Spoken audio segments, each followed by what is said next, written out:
Hello guys, I'm Yamini from RealStack and today we are going to see Python data type. As this topic is quite lengthy, we have divided this topic into two sections. So in this video, we are going to see these three data types, that is number, string and date. So let's start with the number. So in number there are three subtypes. First one is integer. So in integer it can be a number without having decimal point and it has a unlimited length. Also it can be a positive or negative number. Then next one is float. Float means any number with one or more decimal point and it can be a positive or negative number. Then the last one is complex. Complex number is a combination of real and imaginary number. So let's see all of them one by one in practical. So if I am writing any variable with the value as a 1, 2, 3 or any number, that is 4, 5, anything, it became an integer. And how to check that? For checking type of variable, we have to just write type, open and close bracket, and the variable name. See, it is showing us class int, means my variable is type of integer. Same, suppose I am changing this value to decimal, means I have added decimal point to my variable, and if now I am check the type, it will show me float. Same like complex number, but here for complex number, as complex number is a combination of real number and imaginary number, so for imaginary number there is a j character which denote as it is a imaginary part. So if I am doing this, it will accept, and if I am checking the type, so it will give me a class complex. But here rather than j, if I am adding anything like p or I, it will throw the error because j is predefined and it is considered as it is an imaginary part. So let's start with our next data type, that is string. So what is string? String is a sequence of character, and how we can define it? By writing just in double quotes or single quote. We have to mention our text. Say for example, hello world. And if I am storing it in any variable, and now if we want to check what is the data type of our string, here you can see it is showing string. So now if I want to access a particular character from my string, how I'll do that? To access any character, we have to specify its index number. For that I will use square bracket and the index number is start from 0. So here if I want to access the third character, how I'll do? I will mention the index position. And what is the index position here of L? It's second. See, it is printing L. Suppose I want to fetch a particular word from my string, how I'll do? I just have to mention my start index and the end index. So here I am mentioning 0 as my start index, so it will start from H. Then next I am mentioning 4 as my end index. So what it will do? It will print the characters till the third one, because it will skip my last character. So if I am printing this, it will print all the elements till the third one. So 0, 1, 2, 3. So at my third position there is a L, so it will print up to the L. So this technique is called as a slicing. Here there is one more argument we can pass. Suppose I want to start my character printing from 0th position, and I want to skip the 2 characters from the current position, and then I have to print the next one. So how I'll do? I'll just mention the colon and the I want to skip 2 characters from the current one, I will write 2. So what it will do? It will start from the 0, so it will print H. Then it will skip 2 characters from the current one, means my current one is H and then next one is E, so it becomes 2 character. It will skip that one and it will print the third one, that is L. Then this process till this process keeps going till my end index. So my end index is 4, so I'll just, if I'm entering this, I'll just get H and L. So if I want to print the last character of my string, how I'll do, I have to specify the index position. And if I want to print the character from the reverse order, the index position will start from the -1. So here I'll just mention -1. So see, D is printing. So if I want to reverse my entire string, how I'll do, I will not mention my start index and end index, and but here I mention my step, that is the third argument, which is -1. So it will, what it will do, it will reverse my string. So this is all about the string slicing. Let's see what are the methods available in string by using which we can modify or format our string. So in this example we can see there are some spaces added in the beginning and the end of the string. Now I want to remove that spaces. So how I'll do, there is an inbuilt function that is strip. What it will do, it will remove the spaces which are added to the beginning and the end of the string. Next, suppose I want to convert my entire string to the uppercase. So there is a function that is upper, it will convert to the uppercase. Same like upper, there is one more function to convert our string to lowercase. So by using which you can see it converts our string to the lowercase. Now I want to split my string based on a specific separator. So here if I am mentioning, first of all let me remove the spaces.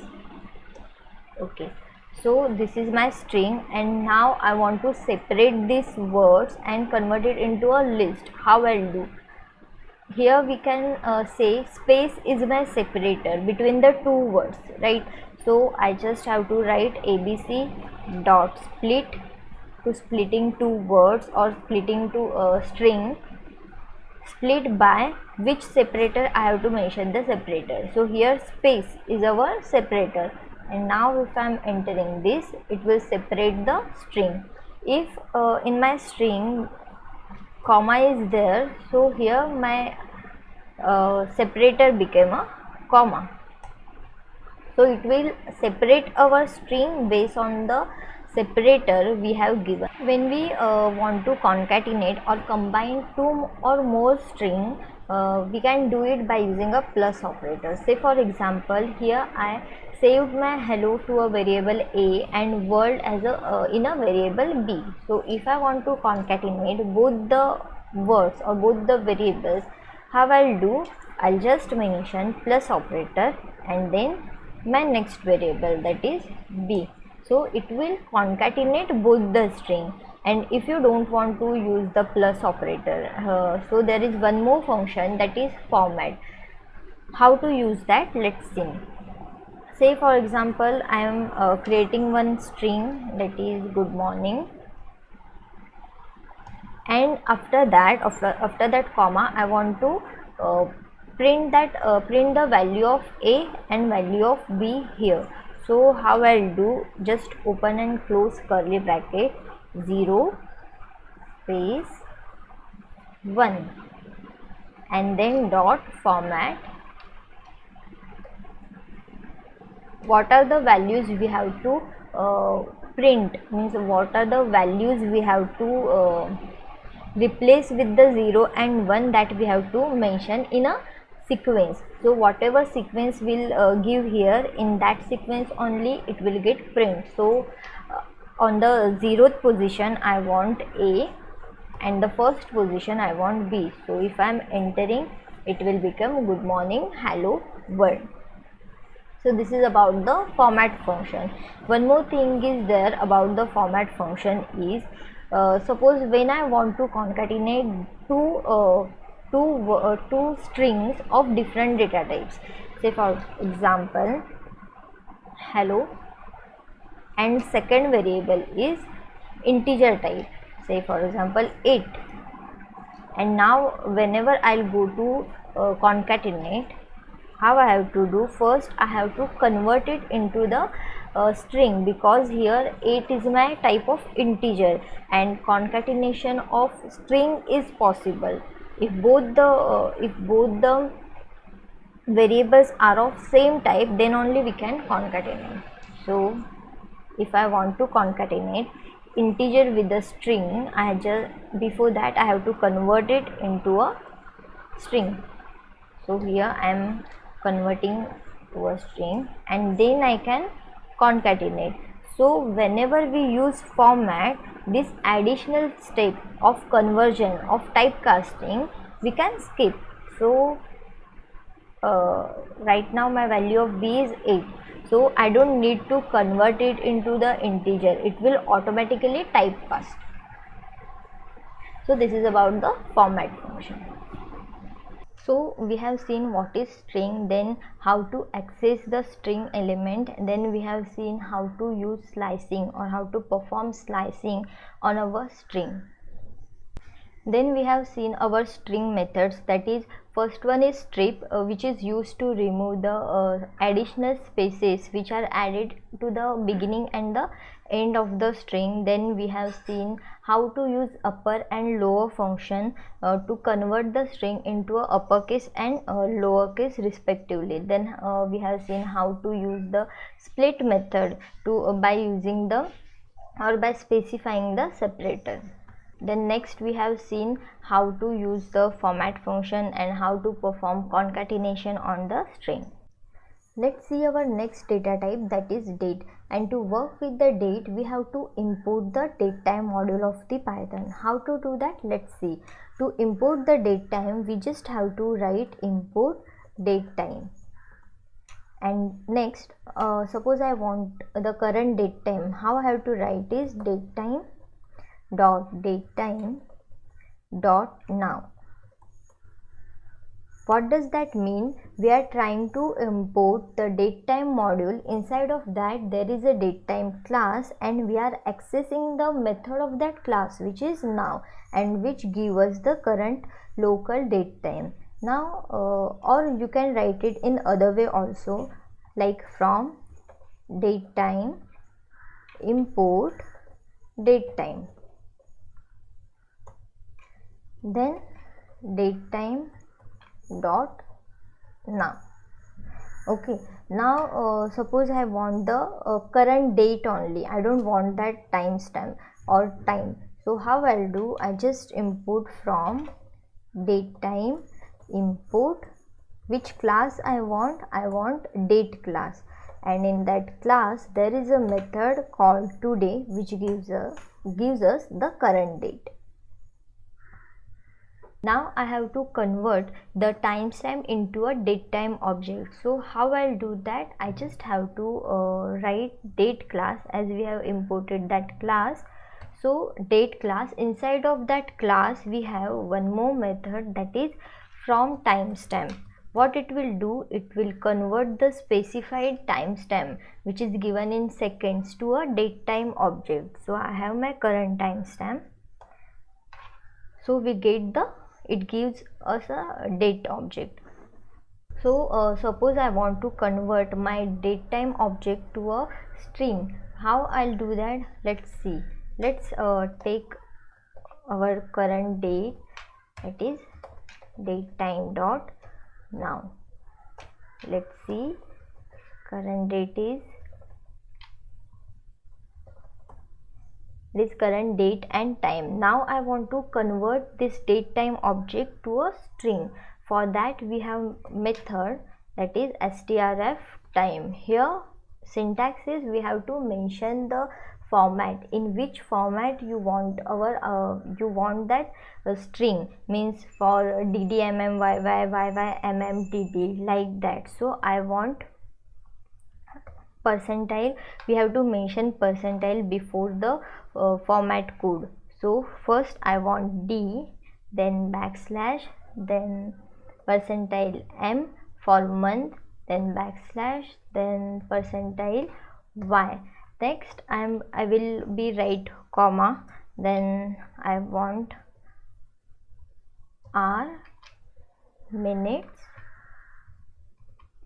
and seconds.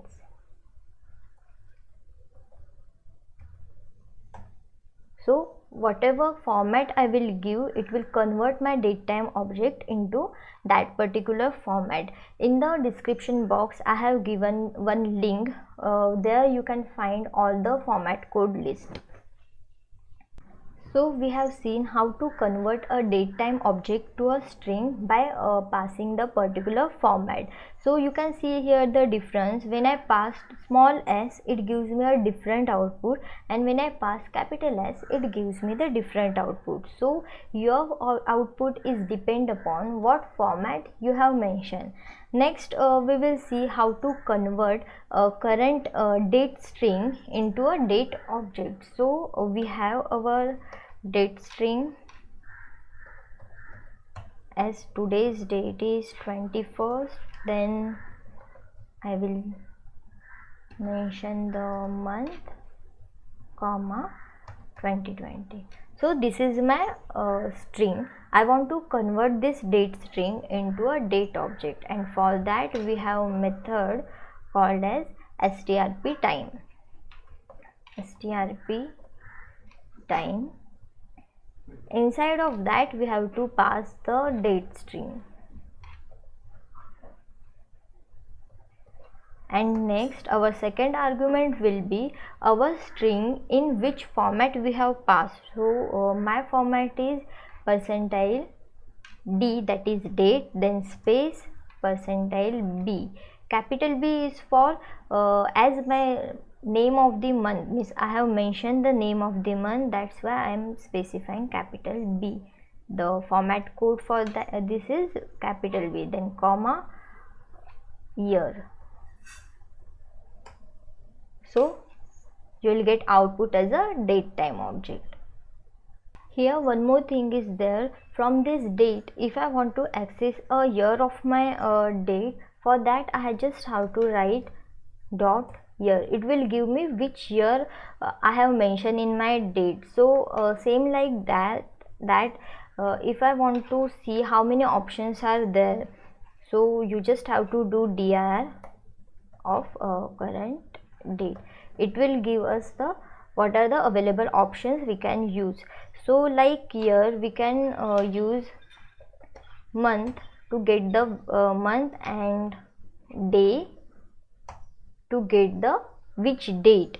So you can use other options also. So this is about the how to access a year, day or month from a particular date time object. So how we use our date class of date time module, same like that we can use the time class. For that we have to first import time, then if I am doing time and open and close bracket, it will simply create a blank object of time. And if I am mentioning hour, say for example it's 9 hours, then minute